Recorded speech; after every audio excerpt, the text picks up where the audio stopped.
صباح الخير أيها الأصدقاء، نلتقي من جديد مع فكرة برمجية جديدة ومفيدة، وهي كيف نطلب من إكسل بسطر برمجي واحد أن يقوم بفتح ملف صورة PDF أو JPG.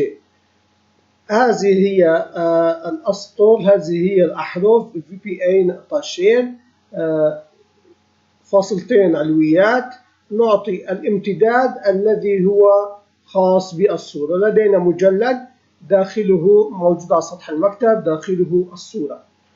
فإذا نحن لنذهب إلى الملف التنفيذي ولنرى البرمجة الخاصة به ونطلب التنفيذ.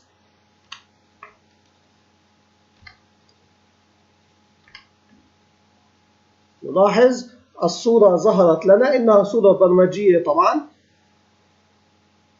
بهذه الحالة تم فتح هذه الصورة التي كانت موجودة على سطح المكتب. انتهى درس اليوم، أرجو أن تكونوا قد استفدتم من هذه المعلومة.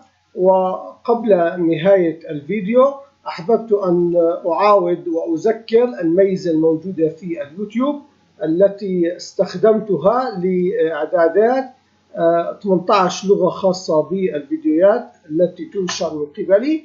من ظل الإعدادات نختار الترجمة والشرح، ومن هنا نختار 18 لغة التي تم الترجمة، أو نختار الترجمة التلقائية التي فيها أكثر من 140 لغة. شكرا لمتابعتكم، نلتقي غدا إن شاء الله في معلومة جديدة ودرس جديد بأمان الله.